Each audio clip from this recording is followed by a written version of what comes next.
So, right after finishing a spectacular day one in Ireland, where we ticked off cliffs of Moher, Moher Farm, Dunway Castle, and exploring the city of Galway, on day two, we set our foot for the Wicklow Mountains.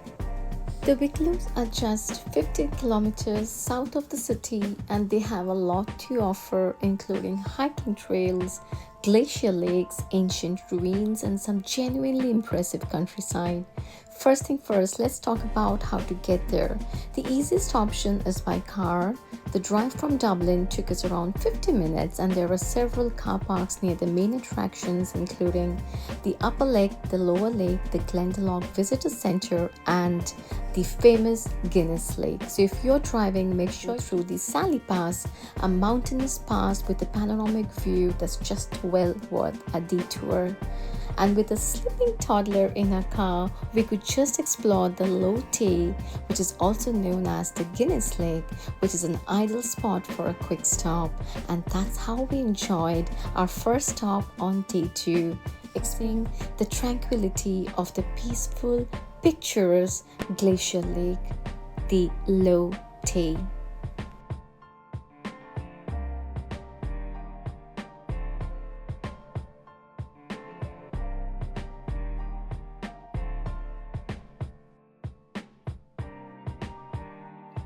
Low Tay is along the Glendalough, one of the most photographed locations in Wicklow. The stunning scenery of the lake, surrounded by mountains, makes it one of the most iconic locations in Ireland. Low Tay is fed by the Cloghawk River and then drains into Low Dan, located to the south.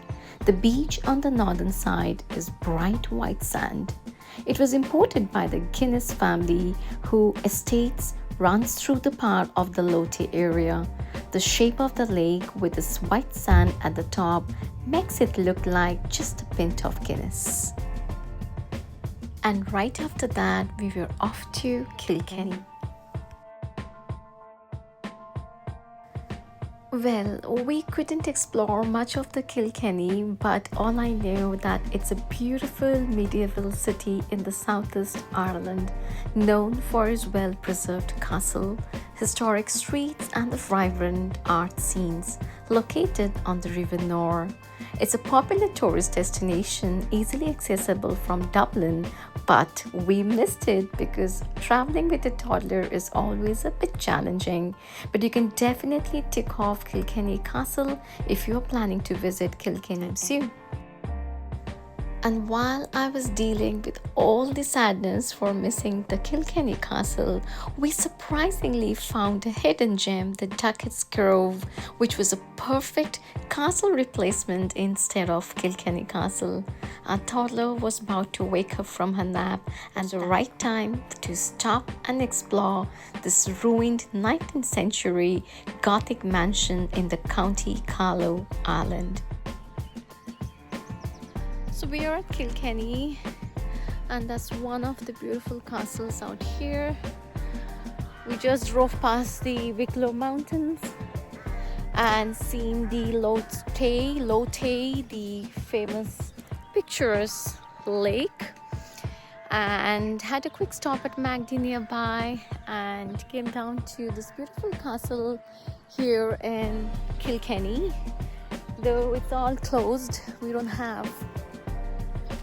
cannot go inside the castle, but we can still take a tour. So that's the plan. Let me know in the comments who else have visited this castle.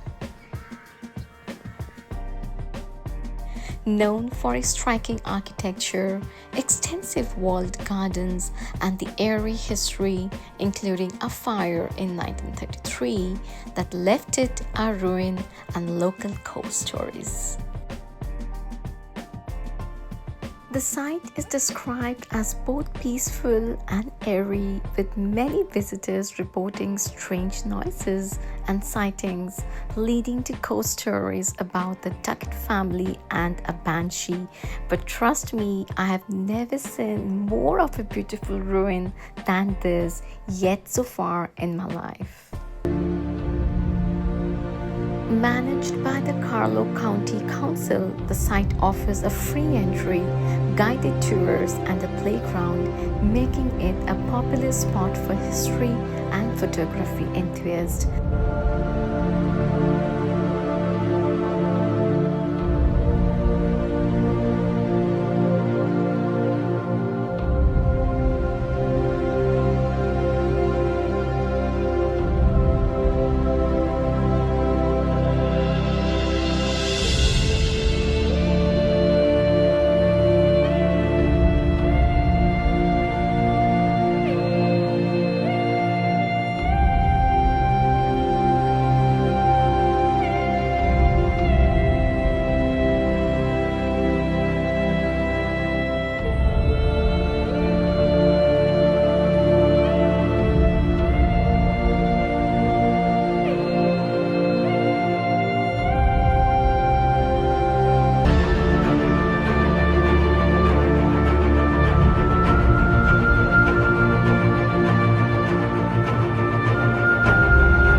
We were so happy exploring the impressive atmospheric ruins of the mansion with its towers and turrets.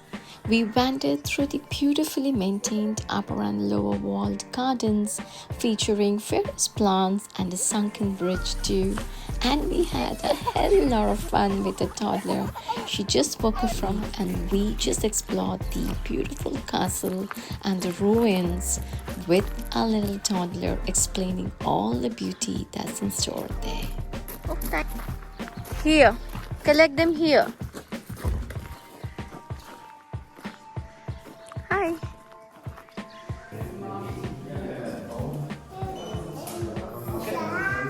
Yeah.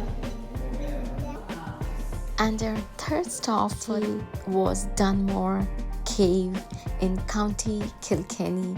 Well, we were in hunt of beautiful Irish cows, and that led us to exploring this beautiful limestone cave system known for its natural formation and history, including a legendary Viking massacre and Viking treasure hoards. And yes, we did see and explore the beautiful Irish cows right next to the Dunmore Cave.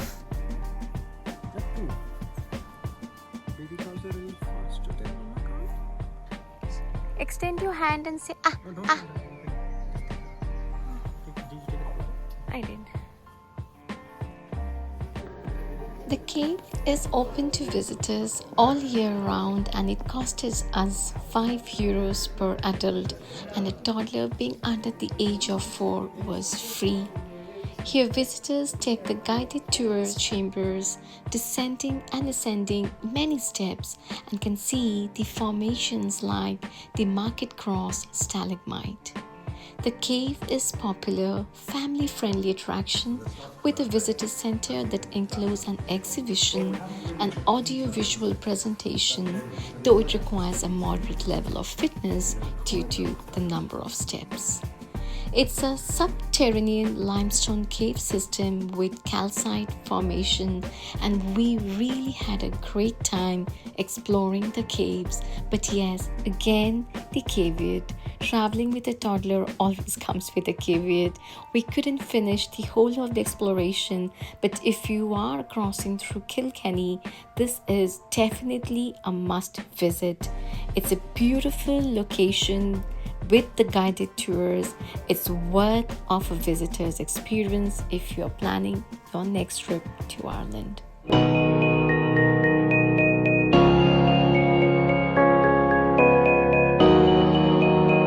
The high speed limit in the Republic of Ireland we have seen is 120 kilometers per hour, so at this speed having a car seat for a toddler is a must. And just like that, we reached Cobh, a historic harbour town in the country Cork, Ireland. So let's go and see what Cobh has to offer.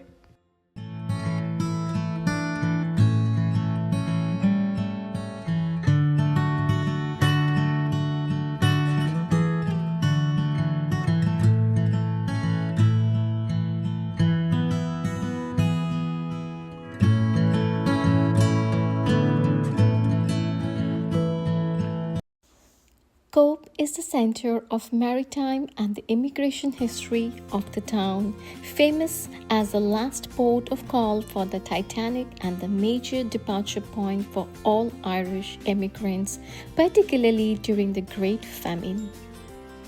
Cobh is also the primary departure point for tourists who wants to visit Spike Island. The Titanic made its final stop in Cobh, then called Queenstown, before its maiden voyage with 123 passengers boarding there.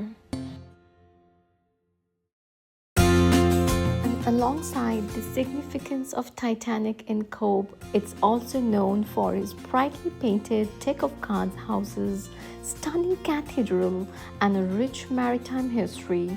And it also offers attraction like the Titanic Experience, the Queenstown Story Heritage Center, and Lusitanian Memorial, all accessible via a regular train service from the Cork city. But yes, if you're traveling by a car, this is a moment to stop and explore each one of them.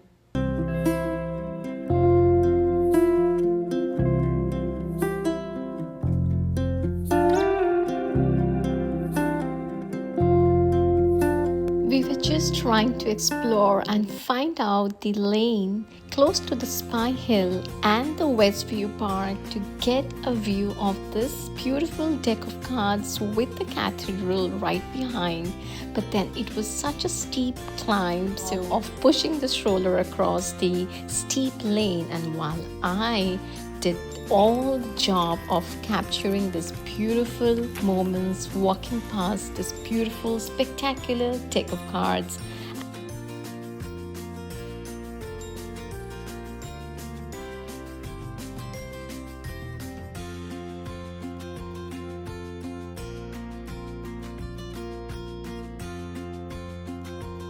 And that's the Westview Park, from where you get the big reveal of the deck of cards and the cathedral right behind.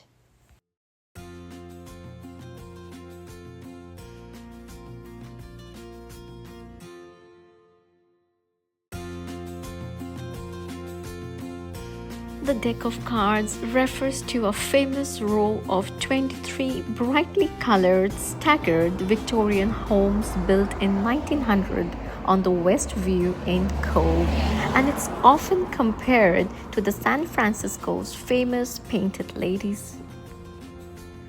And here I was trying to find the location where people are just lifting up their phone above the Spy Hill to get this pictures, beautiful deck of cards and the cathedral from behind. But being a petite human, I couldn't get that done, so I asked my husband to kind of capture the moment, and that's what we captured, and it was beautiful. I wish I was a bit more taller, but then that's okay.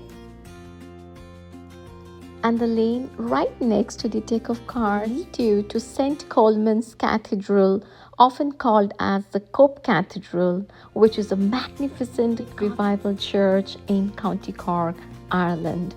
So this particular one having a 49 massive instrument bells, which is one of the largest in Europe, and this beautiful neo-Gothic architecture of this church, and its intricate stained glass and marble statues and elaborated wood carvings make the interior so famous.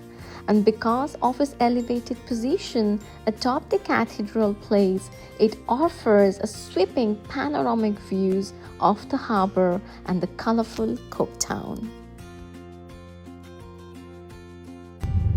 And then it was time for us to head for the night's accommodation that wraps up our day 2 in our 8 days Ireland road trip with a toddler.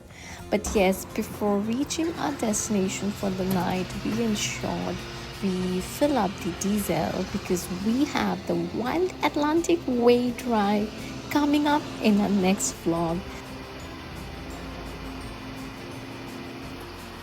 So Feel Good gave us the quick service and we paid a heaping €60 for a 30-litre diesel top-up in a car.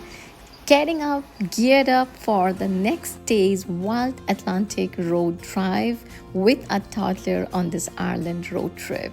So don't forget to subscribe to our channel to see what's coming next. Hope you enjoyed watching this video. See you very soon in the next one. Till then,